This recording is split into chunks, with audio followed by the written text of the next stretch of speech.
Student welcome back to my channel easy learning 100%। तो student आज मैं स्टैंडर्ड फर्स्ट के इंग्लिश वर्कबुक का यूनिट 2 का चैप्टर नंबर 2 कराने जा रही हूँ। तो चलिए देखते हैं things in my classroom. Yes, chapter 2 है यूनिट 2 का थिंग्स इन माय क्लासरूम। इसका वर्कबुक का क्वेश्चन आंसर्स मैं आपको कराने जा रही हूँ। तो चलिए देखते हैं क्या है। फर्स्ट ऑफ ऑल हम देख लेते हैं यहाँ पर क्या दिया। Look at the picture on text book page number 15 and tell what you see. आपको टेक्स्ट बुक के पेज नंबर 15 पे देखना है।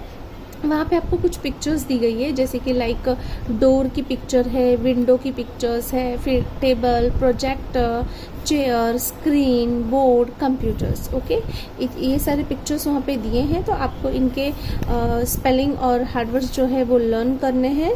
फिर आपको देखते हैं यहाँ पर क्या दिया है स्टूडेंट। Let's talk teacher. यहाँ पर कुछ कन्वर्सेशन दिया है, तो चलिए देखते हैं क्या कन्वर्सेशन है। टीचर क्या कह रही है, please give me your notebook Seema. Teacher ने सीमा से एक नोटबुक मांगी उसकी, तो please give me your notebook Seema ऐसे कहना है। तो सीमा क्या कहेगी, here it is madam. Yes, teacher को हम मैडम भी कहते हैं। So here it is madam. फिर मैडम मीन्स टीचर क्या कहेगी, थैंक यू। फिर सीमा कहेगी यू आर वेलकम। तो यहाँ पर यू आर वेलकम के साथ हमारा कन्वर्सेशन खत्म होता है। तो आपको भी ऐसे ही कन्वर्सेशन करना है। जब भी आपके टीचर आपसे कुछ मांगे, आपको ठीक इसी तरीके से बोलना है। तो एक बार फिर से देख लेते हैं। Please give me your notebook Seema.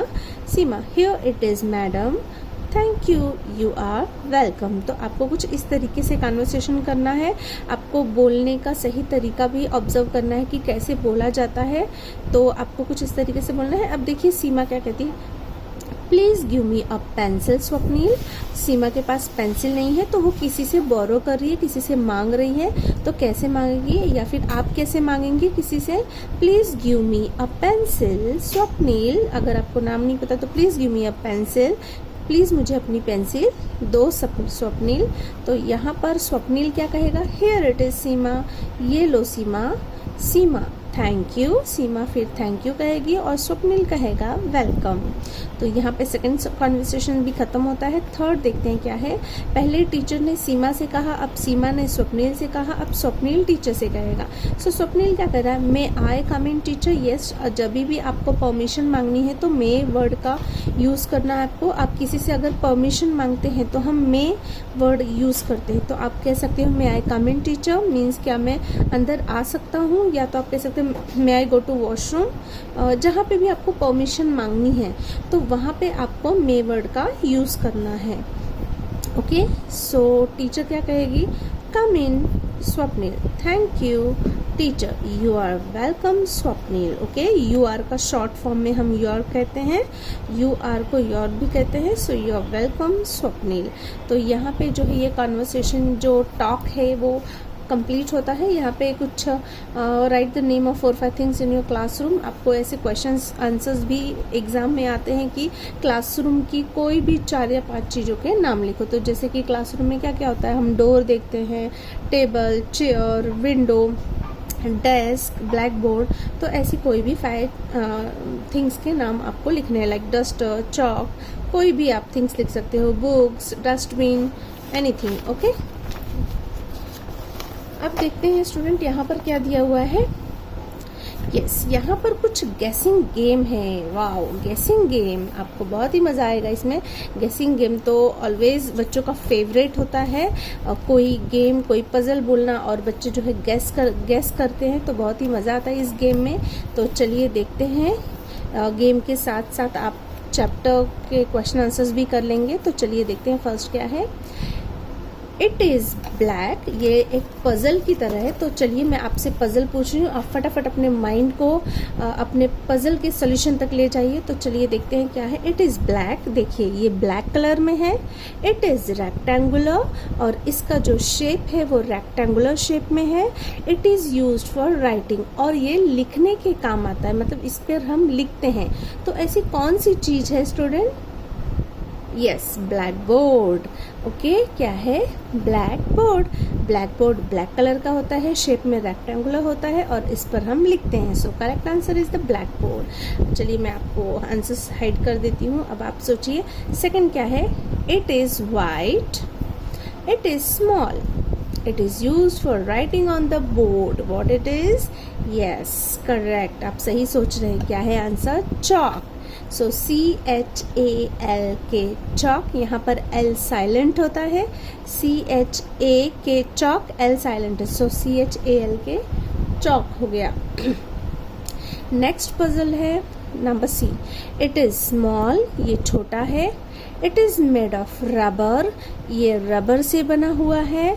We use it to erase pencil marks, हम इससे पेंसिल के मार्क को इरेज करते हैं। तो वेरी वेरी इजी, किससे इरेज करते हैं? इरेजर से। Yes, so the answer is eraser, ERASER, eraser. Number 4, it is made of would, ये जो चीज है वो एक लकड़ी से बना हुआ है। We enter the classroom through it, हम इसी के रास्ते क्लासरूम में एंटर करते हैं। So what is the correct answer? Yes, door, DOOR, door. Next, it has many pages, इसमें बहुत सारे पेजेस होते हैं। It has lines on every page, हर पेज पे लाइन्स होती हैं। वी राइट इन इट, और हम इसके अंदर लिखते हैं। So what it is? Yes, notebooks. Yes student, जिसमें हम लिखते हैं उसे नोटबुक कहते हैं, और जिसे पढ़ते हैं उसे टेक्स्ट बुक कहते हैं। सो यहाँ पे आंसर आएगा नोटबुक, क्योंकि हमें उसमें लिखना है। नेक्स्ट है, इट हैज़ अ स्क्रीन, इसके स्क्रीन होते हैं। We use a mouse along with it, हम इसमें माउस का इस्तेमाल करते हैं। We find information on it, और जो भी इंफॉर्मेशन चाहिए वो हम इसमें ढूंढ सकते हैं। So what it is? Yes, information कहाँ पे ढूंढते हैं? Computer. Yes, the computer is the correct answer, COMPUTER, computer. So it's so easy. And the last one is it is made of would, ये भी लकड़ी से बना हुआ है। It has a flat top and 4 legs, इसका ऊपर का जो सरफेस है वो पूरा फ्लैट है, और इसके 4 legs हैं, 4 पैर हैं। We keep our books on it, हम इस पर अपनी बुक्स रखते हैं। एंड रीड एंड राइट, और रख के पढ़ते भी हैं और लिखते भी हैं। यस, आप स्कूल में किस पे पढ़ते और लिखते और अपना सामान कहाँ पर रखते हैं, उसे क्या कहते हैं? डेस्क। Yes, DESK, desk. यहाँ पर देखिए स्टूडेंट, आपको ऑप्शंस दिए हुए थे, choose your answer from the word given below. Black board, chalk, computer, desk, door, eraser, notebook. तो आपको हिंट्स दिए हुए हैं, आपको बस थोड़ा सा माइंड यूज़ करना है कि कौन सी चीज़ है। सो बहुत ही इंटरेस्टिंग, बहुत ही मज़ेदार जो है ये चैप्टर ऑफ गेसिंग गेम विथ आंसर्स कंप्लीट हो चुका है स्टूडेंट। तो आपको अगर आंसर्स का स्क्रीनशॉट चाहिए तो आप स्क्रीनशॉट ले सकते हैं और लिख सकते हैं। वैसे तो कोई ज़रूरत नहीं होगी, क्योंकि यहाँ पर ऑप्शंस तो दिए ही हुए हैं, और आपको तो पजल बहुत अच्छे तरीके से समझ में आ गया होगा, क्योंकि मैंने एक्सप्लेनेशन ही इतना अच्छे से दे दिया है आपको। So thank you so much for watching my video. यहाँ पर हमारी ये जो है चैप्टर 2 की वीडियो कंप्लीट होती है। सो मिलते हैं हम नेक्स्ट वीडियो में चैप्टर नंबर 3 कलर्स के क्वेश्चन आंसर्स के साथ। तब तक के लिए बाय बाय।